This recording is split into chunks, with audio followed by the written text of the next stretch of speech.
तो दोस्तों इस वीडियो में मैं एप्पल के मैक लाइनअप के बारे में बात करने वाला हूँ, क्योंकि जो बाकी सारे जितने भी एप्पल के प्रोडक्ट्स है उनको समझना काफ़ी ज़्यादा इजी है, लेकिन ये जो मैक लाइनअप है उसमें हमको बहुत सारे डिफरेंट वेराइटी के प्रोडक्ट्स देखने को मिल जाते हैं। और मेरे हिसाब से जो मैक के प्रोडक्ट्स होते हैं वो काफ़ी ज़्यादा वैल्यू फॉर मनी है अगर हम आईफोन के साथ कंपेयर करें तो वीडियो में आगे बढ़ते हैं। तो दोस्तों जो मैक लाइनअप है उसमें हमको 3 कैटेगरी के प्रोडक्ट्स देखने को मिल जाते हैं। जो पहला कैटेगरी है वो है मैकबुक एयर और मैकबुक प्रो, जिसमें आता है वो है मतलब लैपटॉप कैटेगरी। और जो दूसरा कैटेगरी है उसमें हमको मैक मिनी, मैक स्टूडियो और मैक प्रो देखने को मिल जाता है, जो कि डेस्कटॉप कंप्यूटर्स है। और जो तीसरा कैटेगरी है वो है आई मैक, मतलब जो ऑल इन वन कंप्यूटर होता है, वो ये एक तीसरी कैटेगरी में आता है। तो दोस्तों जो मैक मिनी, मैक स्टूडियो और मैक प्रो है ये डेस्कटॉप कंप्यूटर है, मतलब इसके साथ आप एक डिस्प्ले लगाएंगे और कीबोर्ड माउस वगैरह लगा के आप इसको यूज करेंगे। लेकिन जो आई मैक है ये एकदम ऑल इन वन कंप्यूटर है। अगर आप इसको खरीदेंगे तो आपको और कोई चीज़ खरीदना नहीं पड़ेगा। और ये जो आई मैक है इसके अंदर ही हमको सारे चीज़ देखने को मिल जाते हैं, आपको कुछ एक्स्ट्रा चीज़ें लगाना नहीं पड़ेगा। ये पूरा एक ऑल इन वन कंप्यूटर है। अभी मैं अगर आपको बताऊं कि ये जो मैक लाइनअप है उसमें हमको क्या क्या प्रोडक्ट्स देखने को मिल जाते हैं, तो जो मैकबुक एयर है वो अभी हमको 2 वेरिएंट में देखने को मिल जाते हैं, मैकबुक एयर M1 और मैकबुक एयर M2। अगर मैं बात करूँ मैकबुक प्रो की तो वो हमको 3 वेरिएंट में देखने को मिल जाते हैं, MacBook pro 13 inch, MacBook pro 14 inch और मैकबुक प्रो 16 इंच। जो मैकबुक प्रो 13 इंच है वो M2 चिप के साथ आता है। जो मैकबुक प्रो 14 इंच और 16 इंच है वो हमको 4 वेरिएंट में देखने को मिल जाता है, M1 प्रो, M1 मैक्स और M2 प्रो और M2 मैक्स। लेकिन अभी रिसेंटली 17 जनवरी 2023 को एप्पल ने M2 प्रो और M2 मैक्स वाला मैकबुक प्रो 14 इंच और 16 इंच लॉन्च किया है।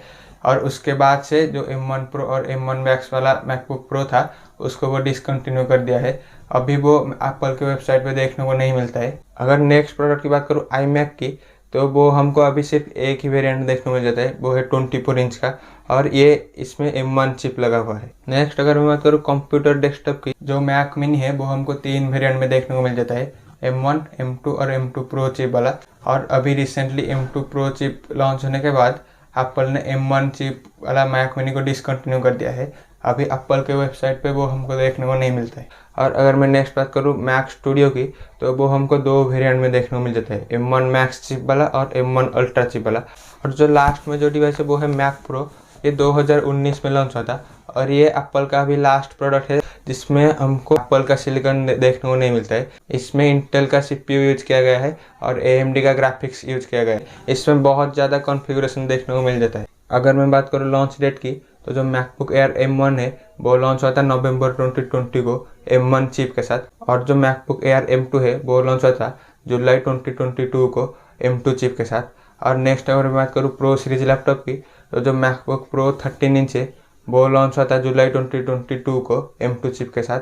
और जो मैकबुक प्रो 14 इंच और 16 इंच है वो लॉन्च हुआ था अक्टूबर 2021 को M1 प्रो और M1 मैक्स चिप के साथ। और अगर मैं बात करूँ M2 प्रो और M2 मैक्स चिप वाला मैकबुक प्रो 14 इंच और 16 इंच की, तो ये 17 जनवरी 2023 को लॉन्च हुआ है। नेक्स्ट अगर मैं बात करूँ डेस्कटॉप कंप्यूटर्स की, तो पहला आता है मैक मिनी, जो कि M1 चिप के साथ आता है, वो लॉन्च हुआ था नवंबर 2020 को M1 चिप के साथ। अगर मैं बात करूँ मैक मिनी की, जो कि M2 और M2 प्रो चिप के साथ आता है, ये 17 जनवरी 2023 को एप्पल ने लॉन्च किया है। और नेक्स्ट अगर मैं बात करूँ वो है मैक स्टूडियो, वो लॉन्च हुआ था मार्च 2022 को, वो M1 अल्ट्रा चिप के साथ लॉन्च हुआ था। नेक्स्ट जो मैक प्रो वो लॉन्च हुआ था जून 2019 को। और जो नेक्स्ट है वो है आई मैक, जो कि 24 इंच वाला है जिसमें M1 चिप हमको देखने को मिल जाता है, ये लॉन्च हुआ था अप्रैल 2021 को। नेक्स्ट अगर मैं बात करूँ प्राइसिंग की, तो जो मैकबुक एयर M1 है उसका जो बेस वेरिएंट है वो शुरू होता है 1 लाख का, और उसका जो सबसे ज़्यादा टॉप एंड वेरिएंट है वो है 2 लाख का। और जो मैकबुक एयर M2 है उसका जो बेस वेरिएंट है वो शुरू होता है 1,20,000 का, और उसका जो टॉप एंड वेरिएंट है वो है 2,50,000 का। नेक्स्ट जो मैकबुक प्रो 13 इंच है M2 चिप वाला, उसका बेस वेरिएंट शुरू होता है 1,30,000 का, और जो टॉप एंड वेरिएंट है वो है 2,50,000 रुपये का। अगर मैं बात करूँ 14 इंच मैकबुक प्रो की, जो कि M2 प्रो चिप के साथ आता है, उसका बेस वेरिएंट शुरू होता है 2 लाख का, और उसका टॉप वेरिएंट जाता है 5,10,000 रुपये का। और जो 14 inch MacBook pro M2 max chip के साथ आता है, उसका बेस वेरिएंट शुरू होता है 2,90,000 का, और टॉप एंड वेरिएंट जाता है 6,30,000 रुपये तक। अगर मैं बात करूँ 16 इंच मैकबुक प्रो की, जो कि M2 प्रो चिप के साथ आता है, उसका बेस वेरिएंट शुरू होता है 2,50,000 रुपये का, और उसका जो टॉप एंड वेरिएंट आता है वो है 5,30,000 रुपये का। और अगर मैं बात करूँ M2 मैक्स वाला 16 इंच मैकबुक प्रो की, उसका बेस वेरिएंट शुरू होता है 3,10,000 रुपये से, और उसका टॉप एंड वेरिएंट जाता है 6,50,000 रुपये तक। और जो iMac है 24 इंच वाला, उसका बेस वेरिएंट शुरू होता है 1,20,000 से,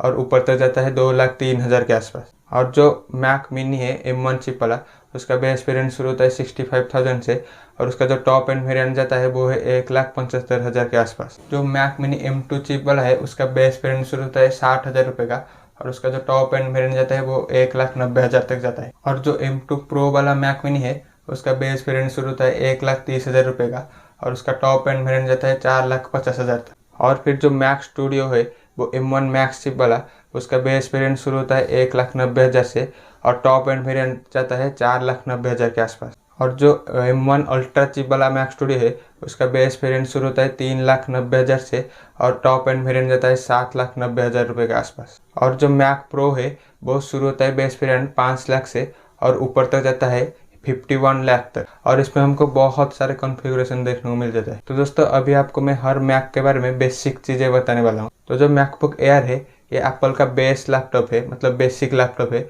और ये बिना फैन के डिज़ाइन के साथ आता है, मतलब इसमें कोई भी फैन नहीं है। और ये लाइट यूजर या फिर मीडियम यूजर के लिए है, मतलब आप इसमें ठीक ठाक वीडियो एडिटिंग वगैरह कर सकते हैं। और ये सबसे स्लिम लैपटॉप है और काफ़ी ज़्यादा हल्का लैपटॉप है, और इसके साथ साथ ये एप्पल का सबसे सस्ता लैपटॉप भी है। नेक्स्ट अगर मैं बात करूँ मैकबुक प्रो की, तो जो प्रो सीरीज लैपटॉप है मैकबुक का, वो फैन डिजाइन के साथ आता है। और जो 13 इंच वाला लैपटॉप है, उसमें हमको बेस सिलिकॉन देखने को मिल जाता है M2 चिप। और जो मैकबुक प्रो 14 इंच और 16 इंच है, उसमें हमको M1 प्रो और M1 मैक्स चिप देखने को मिल जाता है। और ये प्रोडक्टिविटी के लिए बेस्ट लैपटॉप्स हैं, आप इसमें काफ़ी ज़्यादा अच्छे तरीके से वीडियो एडिटिंग वगैरह कर सकते हैं। और ये जो नए मैकबुक प्रो 14 इंच और 16 इंच है, ये नए डिज़ाइन के साथ आते हैं, नॉच डिज़ाइन के साथ, और इसमें बहुत सारे पोर्ट्स भी हमको देखने को मिल जाता है, और मैक्सेफ चार्जिंग भी हमको देखने को मिल जाता है। नेक्स्ट अगर मैं बात करूँ iMac 24 इंच की, जो कि M1 चिप के साथ आता है, ये एप्पल का ऑल इन वन कंप्यूटर है, और इसमें भी आप light to medium task easily handle कर सकते हैं, और काफ़ी अच्छे तरीके से वीडियो एडिटिंग वगैरह भी कर सकते हैं। लेकिन ये मैकबुक प्रो 14 इंच और 16 इंच से ज़्यादा पावरफुल नहीं है, उनसे ये काफ़ी ज़्यादा कम पावरफुल है, क्योंकि इसमें M1 चिप देखने को मिल जाता है। नेक्स्ट अगर मैं बात करूँ मैक मिनी की, तो ये एप्पल का सबसे छोटा और सबसे कॉम्पैक्ट डेस्कटॉप कंप्यूटर है, और ये सबसे सस्ता डेस्कटॉप कंप्यूटर भी है। इसमें भी फैन लगा हुआ है, और अभी तो नया M2 और M2 प्रो चिप आ गया है, जो कि M1 वाला मैक मिनी से काफ़ी ज़्यादा बेहतर भी है। और जो M2 मैक मिनी आया है, उसका base variant M1 Mac mini का बेस वेरिएंट से भी सस्ता है, और ये जाना जाता है अपने वैल्यू फॉर मनी और कॉम्पैक्ट डिजाइन के लिए। तो नेक्स्ट अगर मैं बात करूँ मैक स्टूडियो की, तो ये एप्पल का सबसे ज़्यादा पावरफुल डेस्कटॉप कंप्यूटर है, जिसमें हमको एप्पल सिलिकॉन देखने को मिल जाता है। और ये हाई एंड टास्क के लिए काफ़ी ज़्यादा अच्छा है, और ख़ास करके प्रोफेशनल्स के लिए। इसमें आप कोई भी हार्डकोर टास्क आप दीजिए, ये इजीली इसको हैंडल कर सकता है। और इसमें जो एप्पल सिलिकॉन है, इसके वजह से जो एप्पल के सॉफ्टवेयर है, इसमें काफ़ी अच्छे तरीके से काम करते हैं। नेक्स्ट अगर मैं बात करूँ मैक प्रो की, तो मैंने आपको जो बताया था, ये 2019 में लॉन्च हुआ था, और ये उस टाइम के हिसाब से मतलब काफ़ी ज़्यादा पावरफुल कंप्यूटर था। और ये फिल्म मेकिंग या फिर बड़े बड़े हेवी टास्क के लिए ये यूज होता है, और ये वैसे काफ़ी ज़्यादा महंगा भी है। लेकिन जब से मैक स्टूडियो लॉन्च हुआ है, इसकी अभी कोई वैल्यू नहीं बचा है, उसके बारे में मैं अभी आपसे बात करूँगा। लेकिन उससे पहले मैं आपको एक चीज़ बता देना चाहता हूँ कि अगर आप मेरा एप्पल सिलिकॉन वाला वीडियो नहीं देखें, तो आप उस वीडियो को ज़रूर देखें, उससे आपको काफ़ी ज़्यादा अच्छा नॉलेज हो जाएगा एप्पल सिलिकॉन के बारे में। तो दोस्तों और कुछ चीज़ें मैं आपको बता देना चाहता हूँ। जो अभी ये जितने भी सारे मैक प्रोडक्ट्स है, ये मैक OS पे चलते हैं। और आपको मैं ये भी बता देना चाहता हूँ, जो मैक OS है, उसमें आप अच्छी तरह से गेमिंग नहीं कर सकते हैं, क्योंकि बहुत ज़्यादा गेम्स भी अवेलेबल नहीं है मैक OS के लिए। और जितने भी सारे गेम्स अवेलेबल है, वो विंडोज़ के लिए ज़्यादा ऑप्टिमाइज है games compare to Mac OS।